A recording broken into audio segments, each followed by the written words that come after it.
नमस्कार दोस्तों, स्वागत है आपका हमारे YouTube चैनल जरदारी क्लासेस में।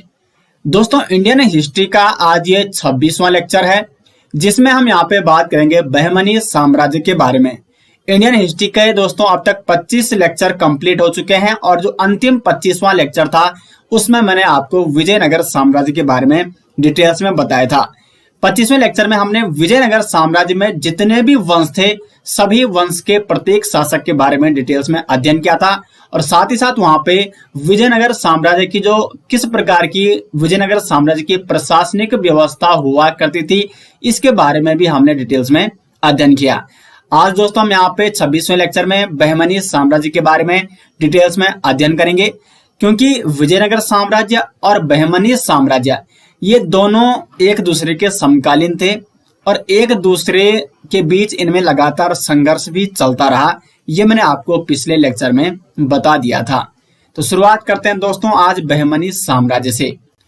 बहमनी साम्राज्य की अगर स्थापना की बात करें तो 1347 ईस्वी में बहमनी साम्राज्य की स्थापना होती है, जबकि विजयनगर साम्राज्य की स्थापना कब हुई थी दोस्तों? 1336 ईस्वी में। और बहमनी साम्राज्य की स्थापना होती है 1347 ईस्वी में। बहमनी साम्राज्य का संस्थापक कौन था? तो वो था हसन गंगू, जिसको अलाउद्दीन बहमन शाह के नाम से भी जाना जाता है। और अलाउद्दीन बहमन शाह के नाम से ही ये अपना राजकाज संभालता है, प्रथम बार गद्दी पर बैठता है बहमनी शासक के रूप में। तो बहमनी साम्राज्य की स्थापना कब होती है? 1347 ईस्वी में। और जो बहमनी साम्राज्य था आपका, ये आपका विजयनगर साम्राज्य के उत्तर में स्थित था, क्योंकि विजयनगर साम्राज्य नीचे दक्षिण में था और विजयनगर साम्राज्य की उत्तर दिशा में था आपका बहमनी साम्राज्य। वो मैंने आपको मैप में बता दिया था। अब यहाँ पे अगर बात करते हैं कि सबसे पहले जो हसन गंगू था अलाउद्दीन बहमन शाह, बहमनी साम्राज्य का संस्थापक, इसके बारे में बात करते हैं। और दोस्तों वीडियो के अंत तक आपको लगातार देखना है, क्योंकि इसी वीडियो में मैं आपको विजयनगर साम्राज्य और बहमनी साम्राज्य के MCQ यानी बहुविकल्पीय प्रश्न एक साथ कराने वाला हूं। तो जितने भी महत्वपूर्ण प्रश्न होंगे एग्जाम के व्यू पॉइंट से अंत में उनके बारे में भी चर्चा करेंगे। तो अगर बात करेंगे अलाउद्दीन बहमन शाह के बारे में, यानी हसन गंगू के नाम से जिसको जाना जाता है, इसका शासनकाल रहा 1347 से लेकर 1358 ईस्वी तक। ये बहमनी साम्राज्य का संस्थापक था और इसने अपनी राजधानी कहाँ बनाई? तो गुलबर्ग को इसने अपनी राजधानी बनाया था। और इसने अपने साम्राज्य को 4 प्रांत में विभाजित किया था। और वो 4 प्रांत कौन कौन थे? दौलताबाद, बरार, गुलबर्ग और बीदर। इन 4 प्रांतों में इसने अपने बहमनी साम्राज्य को विभाजित किया था। अलाउद्दीन बहमन शाह के बाद यहाँ पे शासक बनता है मोहम्मद शाह प्रथम। मोहम्मद शाह प्रथम, जिसका शासनकाल 1358 से लेकर 1375 ईस्वी तक रहा। और इसके शासन की महत्वपूर्ण घटना क्या थी कि इसने 1367 ईस्वी में विजयनगर का जो इसका समकालीन शासक था वो था बुक्का। तो इसने बुक्का के खिलाफ युद्ध लड़ा था 1367 ईस्वी में, जिसमें ये बुक्का को पराजित करता है। और जो दोआब क्षेत्र था उस पर, कुछ दोआब क्षेत्र पर ही अपना अधिकार वहां पे कर लेता है। दोआब क्षेत्र के बारे में मैंने आपको कल बताया था, 2 नदियों के बीच का क्षेत्र। और लगातार जो बहमनी साम्राज्य और विजयनगर साम्राज्य के मध्य जो संघर्ष चलता रहा वो इसी दोआब क्षेत्र के मध्य चलता रहा। ये तुंगभद्रा नदी, ये कृष्णा नदी थी, तो इसके मध्य का जो ये क्षेत्र था, इसके लिए इन दोनों साम्राज्यों के मध्य लगातार संघर्ष होता रहा। तो मोहम्मद शाह प्रथम ने 1367 ईस्वी में विजयनगर शासक बुक्का को पराजित करके इस दोआब क्षेत्र के कुछ हिस्से पर अधिकार कर लिया था। और इसी 1367 के युद्ध में पहली बार इसने बारूद या जो गोला बारूद होता है या जो तोपखाने होते हैं उसका प्रयोग इस युद्ध में किया गया था। तो विजयनगर और बहमनी साम्राज्य के किस शासक ने पहली बार युद्ध में तोपखाने का या गोला बारूद का प्रयोग किया था? तो वो था मोहम्मद शाह प्रथम।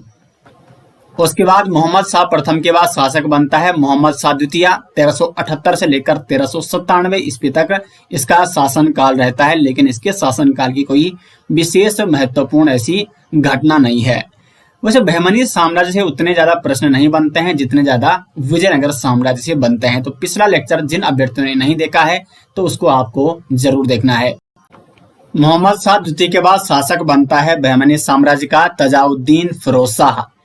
तजाउद्दीन फिरोज शाह 1397 ईस्वी में शासक बनता है और 1442 ईस्वी तक इसका शासन काल रहा। इसके शासनकाल की महत्वपूर्ण घटना यह है कि एक तो इसने विजयनगर शासक देवराय प्रथम के खिलाफ युद्ध लड़ा था और देवराय प्रथम को पराजित किया था, लेकिन अंत में इन दोनों के मध्य क्या हो जाती है, संधि हो जाती है, जिसके फलस्वरूप देवराय प्रथम अपनी पुत्री का विवाह किससे कराता है, तजाउद्दीन फिरोज शाह से कराता है। एक और महत्वपूर्ण बात आपको ये ध्यान देनी है कि जो ये बहमनी साम्राज्य है जिसके बारे में हम चर्चा कर रहे हैं, ये एक मुस्लिम साम्राज्य है, जबकि जो विजयनगर साम्राज्य था वहां के शासक हिंदू थे, जबकि जो ये बहमनी साम्राज्य है यहाँ के शासक क्या है दोस्तों, वो है मुस्लिम। तो ये एक मुस्लिम साम्राज्य था। तजाउद्दीन फिरोज शाह के बारे में हम बात कर रहे थे, तो एक तो ये विभिन्न भाषाओं का ज्ञानी था और दौलताबाद में इसने वेधशाला का निर्माण कराया था। महत्वपूर्ण प्रश्न बन सकता है कि बहमनी शासक जिसने वेधशाला का निर्माण कराया था दौलताबाद में, वो था तजाउद्दीन फिरोज शाह। तजाउद्दीन फिरोज शाह के बाद शासक बनता है शिहाबुद्दीन अहमद शाह। 1422 से लेकर 1436 ईस्वी तक इसका शासन काल रहता है और इसने अपनी राजधानी, जो कि अभी तक बहमनी साम्राज्य के शासकों की राजधानी गुलबर्ग हुआ करती थी, इसने गुलबर्ग से राजधानी कहाँ स्थानांतरित कर दी, बीदर स्थानांतरित कर दी। तो गुलबर्ग से राजधानी बीदर स्थानांतरित करने वाला बहमनी शासक कौन था, शिहाबुद्दीन अहमद शाह था। इसको संत अहमद के नाम से भी जाना जाता है, संत अहमद। उसके बाद शासक बनता है अलाउद्दीन अहमद द्वितीय। इसका शासनकाल है 1436 से लेकर 1458 ईस्वी तक। और उसके बाद इसका पुत्र शासक बनता है अलाउद्दीन हुमायूं, जिसका शासनकाल था 1458 से लेकर 1463 ईस्वी तक।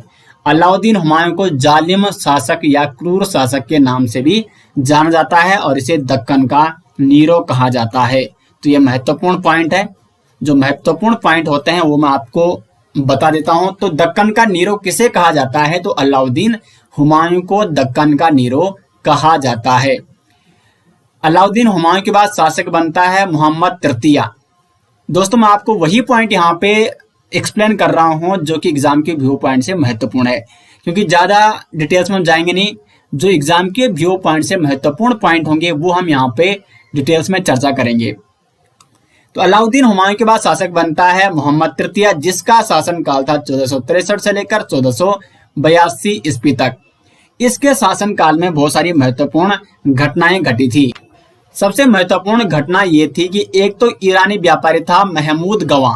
ये कौन था, तो ये था ईरानी व्यापारी, और इसने मोहम्मद तृतीय ने ईरानी व्यापारी महमूद गवां को अपना मंत्री बनाया था। और महमूद गवां को इसने एक उपाधि दी थी दोस्तों।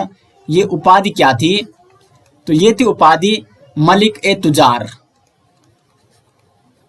मलिक ए तुजार, मलिक ए तुजार की उपाधि किसे दी गई, महमूद गवां को। महमूद गवां का महत्वपूर्ण योगदान था दोस्तों बहमनी साम्राज्य के विस्तार में। महमूद गवां जब तक मंत्री रहा उसने अपने साम्राज्य का, ये जो बहमनी साम्राज्य था इसका बहुत बड़ा विस्तार किया था, बहुत इसको विस्तृत कर लिया था। और महमूद गवां ने राजधानी बीदर में, क्योंकि अभी वर्तमान में जो बहमनी, मतलब जब हम मोहम्मद तृतीय की बात कर रहे हैं तो मोहम्मद तृतीय के समय बहमनी साम्राज्य की राजधानी कहाँ है, बीदर है। तो बीदर में एक इसने क्या बनाया था, विश्वविद्यालय या महाविद्यालय इसने वहां पे बनाया था। और रियाजुल इंसान नाम से महमूद गवां के पत्रों का संग्रह भी किया गया है। तो महमूद गवां के पत्रों का संग्रह किस नाम से किया गया है, रियाजुल इंसान के नाम से। अब होता क्या है कि यही होता है कि जो राजा का विश्वसनीय पात्र बन जाता है उसके उतने ही दुश्मन भी खड़े हो जाते हैं। तो 1482 में महमूद गवां के जितने भी विरोधी थे इन्होंने मोहम्मद तृतीय को भड़काकर महमूद गवां के खिलाफ षड्यंत्र रचा और मोहम्मद तृतीय के द्वारा महमूद गवां की हत्या करवा दी।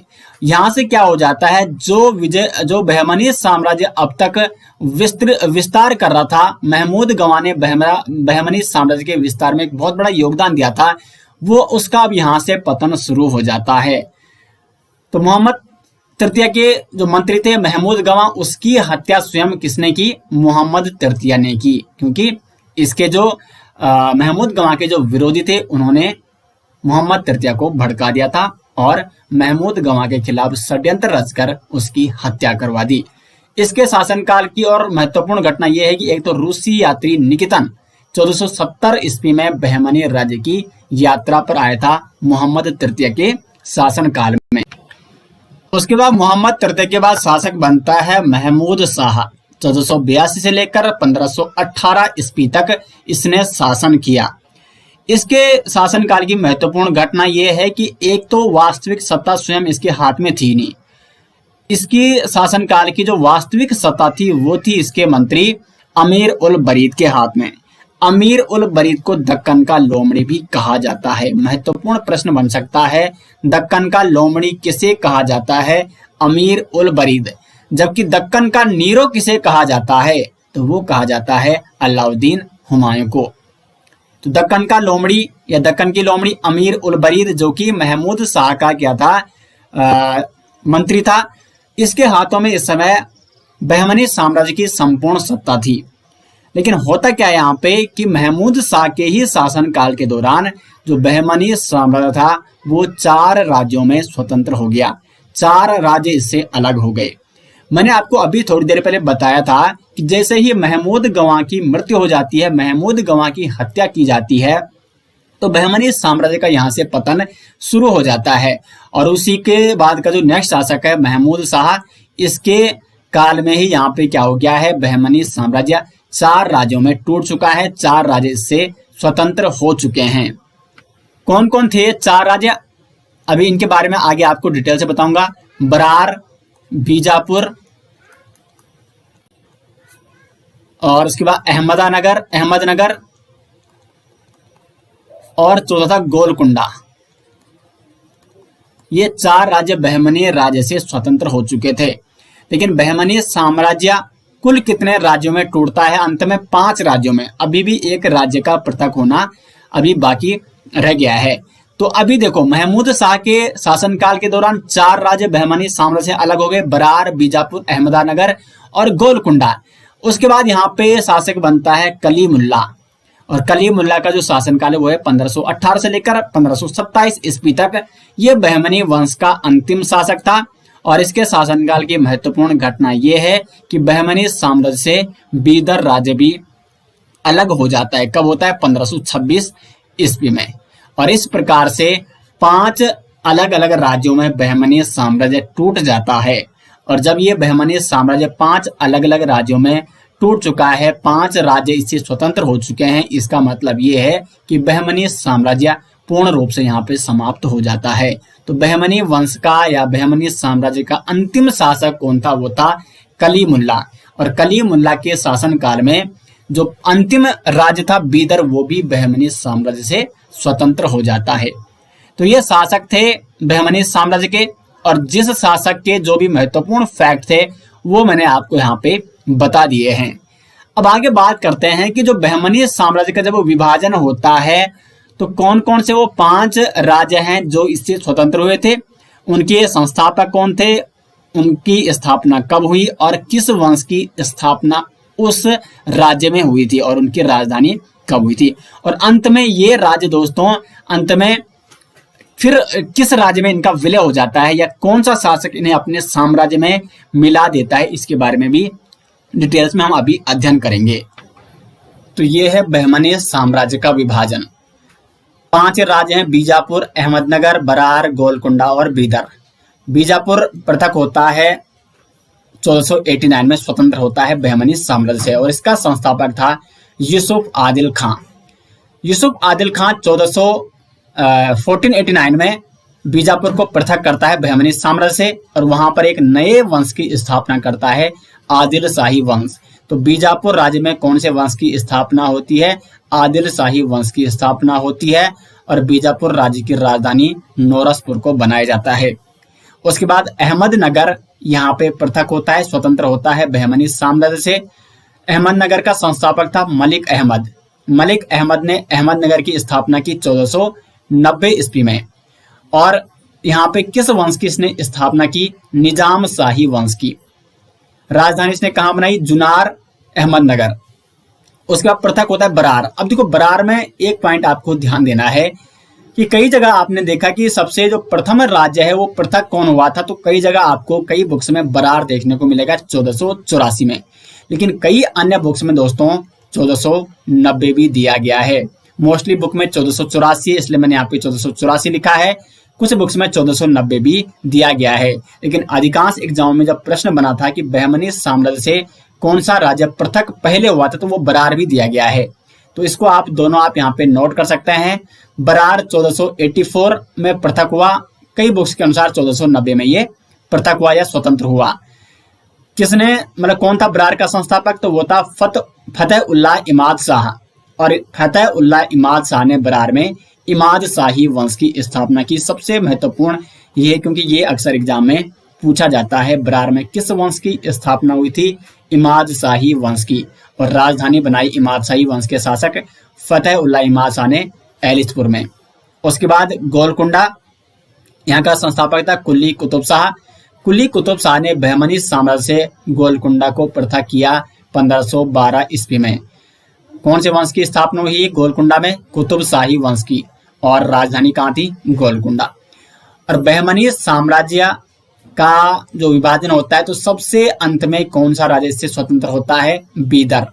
बीदर का शासक था अमीर अली बरीद, जिसने बीदर की स्थापना 1526 में की, और नए वंश की स्थापना बरीद शाही वंश की स्थापना यहाँ पे की और राजधानी बनाई बीदर। तो एक प्रश्न यहाँ से भी बनता है कि बहमनी साम्राज्य का वह राज्य जो बहमनी साम्राज्य से सबसे अंत में स्वतंत्र हुआ, तो वो था बीदर। अब यहाँ पे तो हमने सिर्फ राज्य, संस्थापक, स्थापना, वंश और राजधानी की बात करी। अब अभी हम अंत में ये बात कर लेते हैं कि ये राज्यों की, ये स्वतंत्र तो हो गए राज्य, लेकिन अंत में इन राज्यों का विलय किस राज्य में होता है, या कौन सा शासक इन राज्यों का विलय अपने राज्य में करता है। अगर बात करें, यहाँ पे हम बात करेंगे सबसे पहले बरार की। ठीक है, बरार का विलय दोस्तों यहाँ पे 1574 में होता है अहमदनगर में। जो ये अहमदनगर राज्य है ना, बाद में बरार का विलय इसी में हो जाता है 1574 ईस्वी में। तो बरार का विलय किस में हुआ, अहमदनगर में हुआ। उसके बाद है यहाँ पे बीजापुर।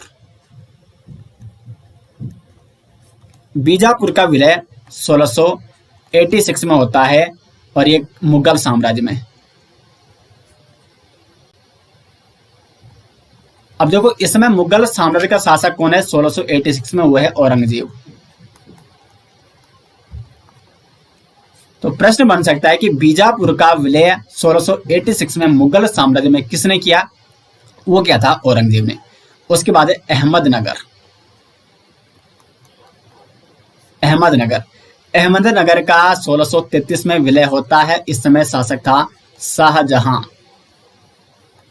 शाहजहां ने इसको मुगल साम्राज्य में विलय कर दिया। शाहजहां द्वारा मुगल साम्राज्य में विलय, किसको, अहमदनगर को। उसके बाद है गोलकुंडा। गोलकुंडा का विलय भी किस में हो जाता है, मुगल साम्राज्य में होता है। कब होता है, तो 1657 में, और ये भी किसके द्वारा होता है, औरंगजेब के द्वारा। और फिर आता है बीदर। बीदर का विलय किस में होता है, तो बीदर का विलय होता है दोस्तों 1618 में, किसमें, बीजापुर में। बीदर का विलय किस में हो जाता है, बीजापुर में हो जाता है। कब होता है, 1618 में। देखो बीजापुर की स्थापना 1489 में हुई थी, और बीजापुर का विलय 1486 में मुगल साम्राज्य में होता है। लेकिन उससे पहले जो बीदर राज्य था, जो कि बहमनी साम्राज्य का अंतिम राज्य था, जो स्वतंत्र हुआ था 1526 में, उसका विलय 1618 में इसी बीजापुर में हो जाता है, जो कि पहले ही बहमनी साम्राज्य से स्वतंत्र हो चुका है। और बाद में अंत में ये बीजापुर भी 1686 में मुगल साम्राज्य में विलय कर दिया जाता है इसका, औरंगजेब द्वारा। तो इसका आप स्क्रीन शॉट ले सकते हैं, क्योंकि अगर बहमनी साम्राज्य से सर्वाधिक प्रश्न बन सकते हैं तो वो केवल इसी फील्ड से बन सकते हैं, इसी टॉपिक से बन सकते हैं। तो ये बहमनी साम्राज्य दोस्तों यहाँ पे समाप्त हो चुका है। आपका विजयनगर साम्राज्य और बहमनी साम्राज्य ये दोनों यहाँ पे जो टॉपिक थे, दोनों जो साम्राज्य थे बहुत ही महत्वपूर्ण थे आपके एग्जाम के लिए, ये दोनों यहाँ पे हमने कंप्लीट कर दिए हैं। अब हम बात करते हैं, जैसे मैंने आपको कहा था पिछली वीडियो में भी, जब मैंने विजयनगर साम्राज्य के बारे में चर्चा की थी, तो वहां पर मैंने कहा था कि विजयनगर साम्राज्य और बहमनी साम्राज्य के जो एमसीक्यू हैं, जो बहुविकल्पीय प्रश्न है, एग्जाम के व्यू पॉइंट से महत्वपूर्ण प्रश्न है, इनके बारे में हम एक ही वीडियो में डिटेल्स में चर्चा करेंगे। तो अब हम यहाँ पे विजयनगर और बहमनी साम्राज्य के एमसीक्यू के बारे में चर्चा करते हैं। पहला प्रश्न है दोस्तों यहाँ पे विजयनगर व बहमनी साम्राज्य से संबंधित। पहला प्रश्न है 1565 ईस्वी में कौन सा प्रसिद्ध युद्ध हुआ था? पानीपत का प्रथम युद्ध, खानवा का युद्ध, पानीपत का द्वितीय युद्ध या तालीकोटा का युद्ध? सही आंसर हो जाएगा तालीकोटा का युद्ध। तालीकोटा के युद्ध को राक्षस तगड़ी युद्ध के नाम से भी जाना जाता है या बनीहट्टी युद्ध के नाम से भी इसको जाना जाता है। ये तालीकोटा का युद्ध किस किस के बीच हुआ था? ये हुआ था विजयनगर और बहमनी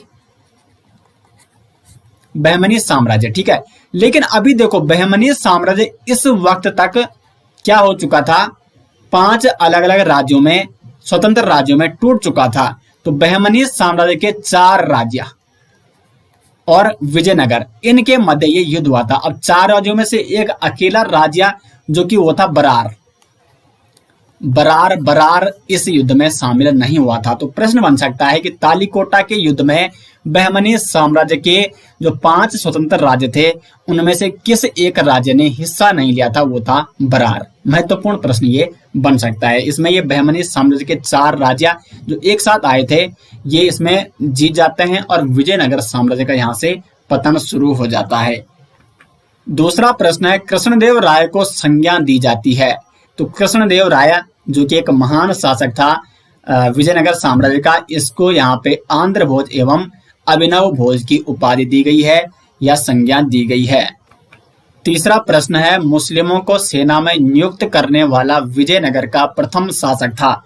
तो वो था यहाँ पे देवराय प्रथम, जिसने मुस्लिमों को सेना में नियुक्त किया था और साथ ही साथ इसने तुंगभद्रा नदी पर बांध भी बनाया था। ये इसके शासनकाल की एक महत्वपूर्ण घटना थी। चौथा प्रश्न है किस बहमनी शासक ने प्रसिद्ध सूफी गेसुदराज बंदा नवाज को भू अनुदान किया था? तो वो था तजाउद्दीन फिरोज। बी ऑप्शन हो जाएगा सही आंसर क्वेश्चन नंबर 4 का। क्वेश्चन नंबर 5 है विजयनगर का अपने स्थापना से लेकर पतन तक किस राज्य के साथ संघर्ष चलता रहा? तो वो था बहमनी, जो आप सभी जानते हैं। अभी मैंने आपको इन दोनों साम्राज्यों के बारे में आपको डिटेल्स में बता दिया है, अध्ययन करा दिया है। तो विजयनगर और बहमनी का जो संघर्ष चलता रहा, लगातार 200 वर्षों तक लगभग इन राज्यों का संघर्ष होता रहा आपस में। आगे बढ़ते हैं क्वेश्चन नंबर 6 की ओर। निम्नलिखित में से किस काल में शासन में नायंकर व्यवस्था एवं आयंगर व्यवस्था प्रचलित थी? तो नायंकर व्यवस्था और आयंगर व्यवस्था ये थी विजयनगर काल में एक प्रसिद्ध व्यवस्था थी, आयंगर व्यवस्था और नायंकर व्यवस्था। इस नायंकर व्यवस्था के तहत जो अधिकारी हुआ करते उनको नगद वेतन भी दिया जाता था। क्वेश्चन नंबर 7 है विजयनगर के उस पहले शासक की पहचान करें जिसने बहमनियों से गोवा को छीना। पिछली वीडियो में मैंने आपको ये पॉइंट दोस्तों बताया था, वो था हरिहर द्वितीय, जिसने विजयनगर का वो शासक था जिसने बहमनियों से गोवा को छीना था। हरिहर प्रथम विजयनगर साम्राज्य का पहला शासक, जबकि हरिहर द्वितीय वह शासक था जिसने बहमनी साम्राज्य के शासकों से गोवा को छीना था।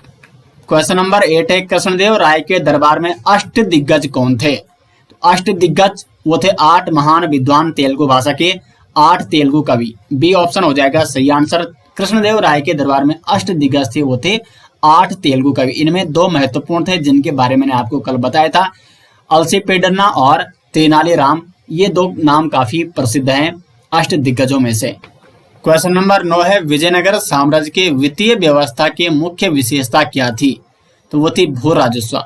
और भू राजस्व विजयनगर साम्राज्य में कितना लिया जाता था? तो वो लिया जाता था उपज का 1/6वां भाग, 1/6वां भाग उपज का लिया जाता था भू राजस्व के रूप में। नेक्स्ट है क्वेश्चन नंबर 10 विजयनगर साम्राज्य की स्थापना कब हुई थी? तो 1336 में विजयनगर साम्राज्य की स्थापना होती है, जबकि बहमनी साम्राज्य की स्थापना कब होती है? 1347 ईस्वी में।